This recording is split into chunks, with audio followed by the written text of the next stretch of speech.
ایک حدیث مبارک میں بھی آتا ہے کہ میرے آقا نے فرمایا کہ الخلافت بعدی 30 سنۃ، خلافت علی منہاج النبوت کا نظام جو ہے میرے بعد 30 سال تک رہے گا۔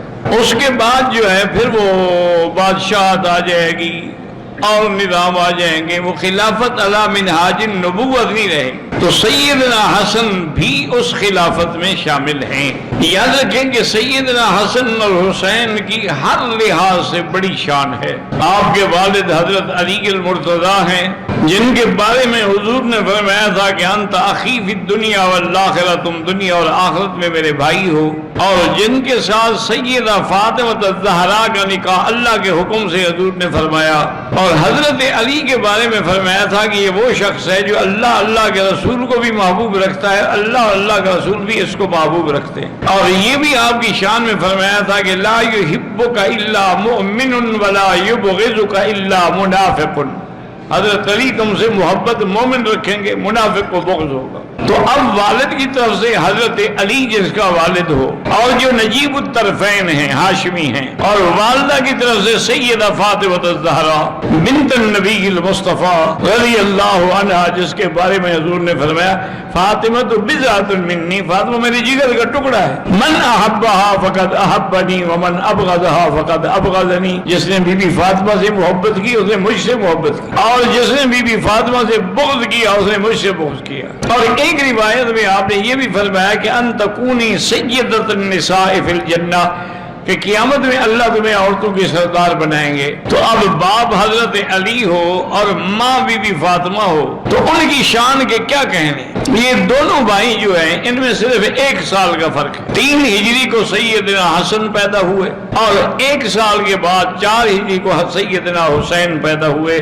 حضرت حسین آپ سے صرف 1 سال چھوٹے، اور ان کی محبت کا یہ عالم تھا کہ صحیح حدیث میں ہے کہ حضور صلی اللہ علیہ وسلم خطبہ پڑھا رہے تھے، اور دونوں بھائی چھوٹے تھے، چلے آ رہے تھے، لیکن وہ کرتا تھا لمبا تھا، وہ پاؤں میں اٹک جاتا تھا تو گرنے لگتے، پھر کھڑے ہو جاتے۔ تو حضور سے برداشت نہ ہوا، آپ نے جمعہ کا خطبہ چھوڑ دیا اور جا کے دونوں کو اٹھایا اور منبر پہ اپنے ساتھ بٹھایا، اور فرمایا کہ اللہ نے سچ فرمایا ہے کہ انما اموالکم واولادکم فتنہ، کہ مال اور اولاد تمہارے لیے بڑی آزمائش ہے۔ دیکھو میں ان کا تکلیف برداشت نہیں کر سکتا۔ اسی طرح ایک دفعہ حدیث مبارک میں ہے کہ حضور نماز پڑھ رہے تھے، حضرت حسین کھیلتے کھیلتے آئے تو حضور کی پیٹھ کے اوپر بیٹھ گئے سجدے کی حالت میں۔ صحابہ کہتے ہیں اب سجدہ لمبا ہو گیا، اتنا لمبا ہو گیا کہ بعض صحابہ نے سر اٹھا کے دیکھا کہ خدا کرے کوئی خیر ہو۔ بہرحال جب حضور فارغ ہونے کے افسر آپ نے فرمایا کہ ان 2 شہزادوں میں ایک میری پشت پہ بیٹھا تھا، میں نے کہا اٹھوں گا تو یہ گر جائے گا، اس کو شوق پورا کر دینے دو،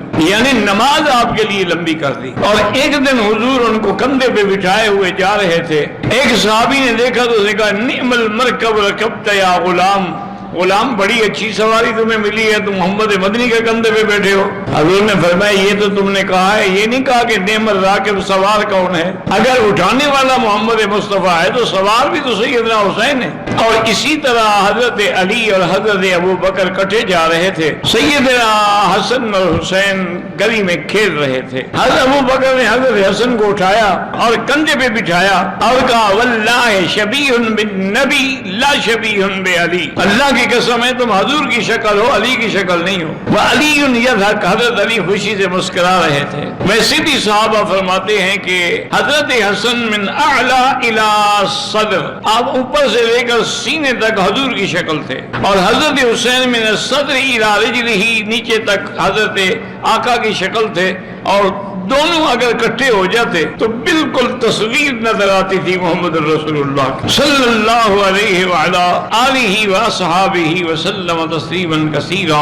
ایک دن حضور صلی اللہ علیہ وسلم کی خدمت میں بی بی ام الفضل نے کہا کہ یا رسول اللہ میں نے ایک خواب دیکھا ہے، بڑا سخت خواب ہے، ڈرانے والا خواب ہے، میں بیان نہیں کر سکتی۔ آپ نے ہمیں اللہ کی بندی بات کرو گے تو پتہ لگے گا نا۔ انہوں نے کہا رسول اللہ انہ لشدید، بڑا سخت خواب ہے، اور میں بتلاؤ۔ انہوں نے کہا میں نے دیکھا ہے قطعۃ من جسدک وجاء فی حجری، آپ کے بدن سے ایک ٹکڑا گوشت کا کاٹا گیا اور میری گود میں رکھ دیا گیا۔ تو حضور مسکرائے، فرمایا ام الفضل تمہارا خواب تو بڑا اچھا خواب مبارک ہے۔ اس کا مطلب یہ ہے کہ بی بی فاطمہ جو ہے وہ قریب الولادہ ہے، اس کو اللہ بچہ دیں گے، وہ تیری گود میں آئے گا، وہی تو میرے گوشت کا ٹکڑا ہوگا نا۔ تو یہ تو خواب بڑا مبارک خواب۔ سیدنا حسن اور حسین رضی اللہ تعالی عنہما، حتیٰ کہ ایک دن صحابہ کہتے ہیں کہ حضور خطبہ پڑھا رہے ہیں، منبر پہ حضرت حسن ساتھ بیٹھے اور آپ کبھی ہماری طرف دیکھتے ہیں کبھی بچے کی طرف دیکھتے ہیں، اور اس کے بعد فرمایا ان ابنی ھذا لسید، یہ میرا بیٹا جو ہے نا یہ سردار بنے گا، لعل اللہ ان یصلح بہ بین فئتین عظیمتین من المسلمین، مجھے امید ہے کہ اس کے ذریعے اللہ دو مسلمانوں کی بڑی جماعتوں میں جھگڑا ختم کریں گے۔ حضور پاک نے پیشین گوئی فرمائی، اور دونوں بھائیوں کی سخاوت کا یہ عالم تھا کہ ایک دفعہ سفر پہ روانہ ہوئے، اللہ کی شان یہ ہے کہ مدینے سے کافی دور جب چلے گئے بارش شروع ہو گئی، تو انہوں نے دیکھا جیسے صحرا میں آپ دیکھتے ہیں نا بدو خیمے لگا کے بیٹھے ہوتے ہیں بیچارے، ایک خیمہ لگا ہوا ہے، تو آپ جلدی سے گئے تو بدو بھی نکلا، اس کی بیوی بھی، آپ نے کہا بھی بارش ہو گئی ہمیں تم اپنے خیمے میں پناہ دے دو گے بارش تک؟ انہوں نے کہا مرحباً حباً و تکریماً، آئے، ان کو پتا نہیں ہے کہ یہ کون ہے۔ بارش جب تھم گئی تو اس نے جا کے ایک اپنا دمبا ذبح کیا، اس کو پکایا، تیار کر کے کھانے کے لیے رکھا، آپ نے بڑے شوق سے کھایا، حسن حسین نے، آپ کے غلام نے، آپ کے خادم نے، گھر والوں نے۔ بارش پھر شروع ہو گئی، اللہ کی شان ہے کہ 3 دن متواتر بارش رکتی تھی پھر شروع ہو جاتی، اور وہ روزانہ ایک دمبا ذبح کر کے پکا کے حضرت کو کھلاتا تھا، اس کو پھر بھی پتہ نہیں ہے کہ میرے گھر آنے والے کون ہیں۔ جب تیسرے دن تسلی ہو گئی کہ بارش رک گئی ہے تو حضرت حسین نے اپنے خادم سے پوچھا کتنے پیسے ہیں تمہارے پاس؟ انہوں نے کہا حضرت 20,000 درہم ہے۔ فرمایا 10,000 اس کو دے دو۔ 10,000 درہم اس بدو کو دیے، اور اس کے بعد فرمایا کہ دیکھو تم کبھی مدینے آؤ نا تو حسن حسین کا پوچھ لینا، ہم سفر میں ہیں تمہاری صحیح خدمت نہیں کر سکے۔ آپ روانہ ہوئے تو خادم نے مسکرا کے کہا، اس نے کہا حضرت سفر پہ جانے کی ضرورت ہی کیا ہے، 20,000 میں 10,000 تو آپ نے ایک بدو کو دے دیے، باقی تو 10,000 ہے وہ بھی کسی کو دے دیں گے تو سفر کیسے کریں گے؟ اس نے آپ کو 3 دمبے ذبح کر کے کھلائے ہیں، زیادہ سے زیادہ 1,000 کے ہوں گے۔ آپ نے فرمایا کہ نہیں تم نے سمجھا نہیں ہے، وہ بدو ہم سے زیادہ سخی تھا۔ وہ حیران ہو گیا، کہا حضرت آپ نے ان کو 10,000 دیا، سخی وہ تھا؟ فرمایا اس کی تو جائیداد ہی 3 دمبے تھے نا، اور اس نے تو ساری جائیداد ہی ہم پر لٹا دی، ہم نے تو پھر بھی آدھے پیسے رکھ لیے ہیں، تو سخی تو وہ ہے، اس کی کل جائیداد غریب کی یہی 3 دمبے تھے، اس نے ہمارے لیے قربان کر دیے ہیں رضی اللہ تعالی عنہ وارضاہ۔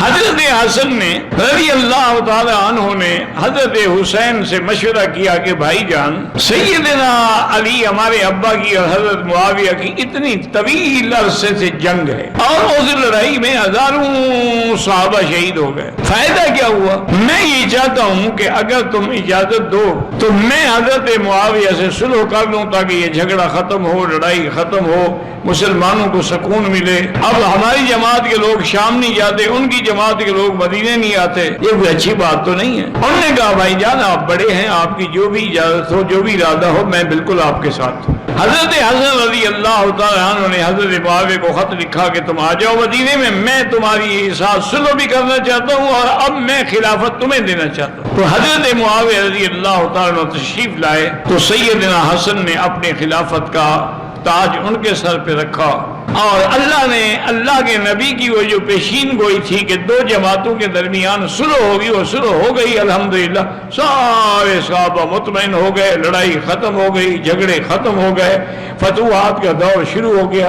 اور حضرت معاویہ یجلہ ویکرمہ ویعذبہ، آپ کی بڑی تعظیم کرتے تھے حسن حسین کی۔ ایک دفعہ انہوں نے 10,000 درہم بھیجے، اور ساتھ یہ بھی لکھا کہ حضرت یہ ہدیہ ہے، نہ صدقہ ہے نہ زکات ہے، کیونکہ صدقہ اور زکات تو حضور کی اولاد پہ لگتی نہیں نا۔ اور اپنے خادم کو کہا کہ یہ 10,000 درہم جو ہے حضرت کو ہدیہ بھی پہنچاؤ، اور وہاں ایک دن رہ جانا، دیکھنا کہ حسین کیا کرتے ہیں، حسن کیا کرتے ہیں۔ جب آ گئے تو دونوں بھائی وہی مسجد میں بیٹھ گئے، پیسے آگے رکھ لیے، اور سب کو بلاتے گئے، اس غریب کو لے آؤ، اس کو لے آؤ، اس کو لے آؤ، دیتے گئے، مغرب تک سارے پیسے ختم، 10,000 درہم خیرات کر دیے۔ وہ آدمی واپس گیا، اس سے پوچھا حضرت معاویہ نے کیا ہوا؟ انہوں نے کہا حضرت وہ دونوں بھائی بیٹھ گئے، خیرات کرتے رہے اور مغرب تک تو سارے پیسے ہی ختم ہو گئے، ان کے لیے خود تو ایک درہم بھی نہیں بچا۔ اور ہمیں مجھے یہی امید تھی، یہ آل رسول ہیں، یہ نواسہ محمد مصطفیٰ ہیں،